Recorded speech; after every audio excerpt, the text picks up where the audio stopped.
大家好，我是谢冲。我想讲一讲，就是我觉得很多人，很多中国人，都觉得，说哦，好像中国功夫已经不管用了，在 MMA 里面不管用，在综合格斗里已经不管用了。而且很多人都说，张伟丽打的是泰拳呐，不是中国武术。其实这个是错误的理解。为什么？我给大家讲一下。首先，一个人，首先呢，就是一个人的这些动作呢，都可以模仿。比如说，在篮球里你有投篮姿势，你能说这个投篮姿势就是美式投篮姿势，还是泰式投篮姿势，还是中国投篮姿势，还是非洲人投篮姿势？你不会是这么说，你就是想 ，OK， 这个投篮的姿势就是这样投，把手放在这块，把这个手放在这块，就是这么投，是最准的，是最容易的，对吧？所以这些东西都可以去都可以去模仿。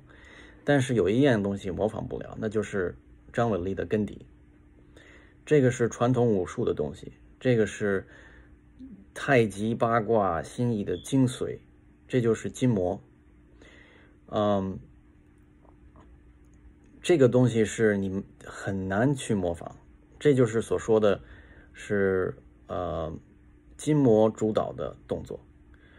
什么意思？就是比如说大家在做比如说下蹲的时候，对吧？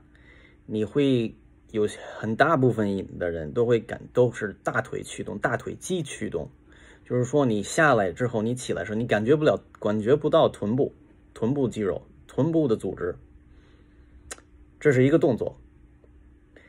那比如说这种好的运动员去做同样一个动作，他就会感觉到臀部用到臀部的力量，那是通过筋膜。那这是为什么呢？这两个人都同时在做一个动作，这就是所谓的筋膜主导。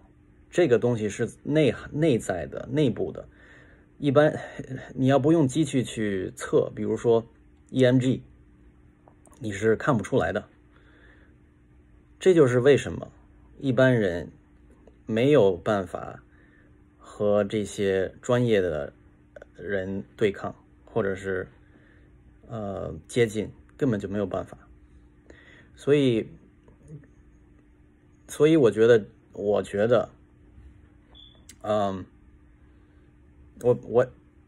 徐晓东是其实是我老乡，我也北京人，我现在在纽约。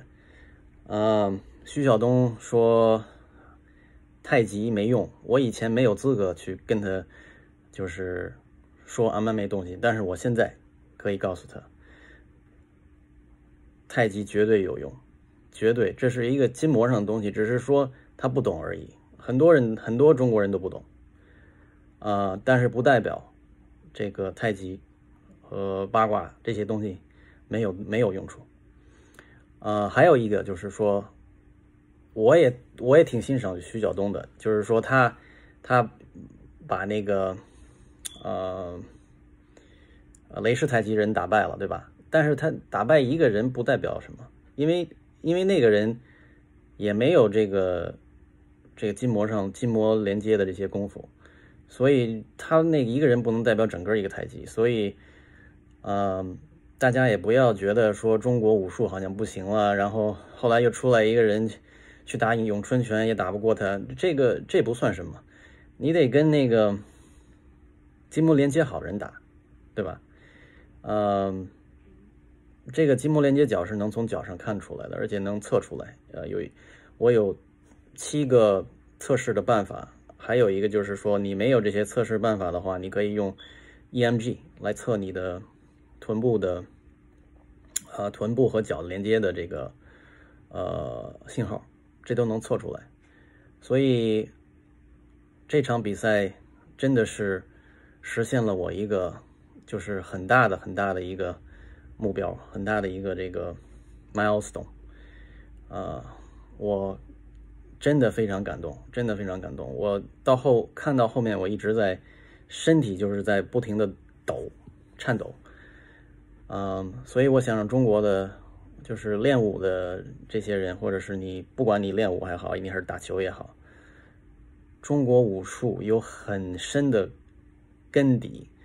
你现在如果在做西方的运动的话，我想让你停一停，看看你们老祖宗的这些东西，认真的去看一看，研究研究，也许你会有更大的收获。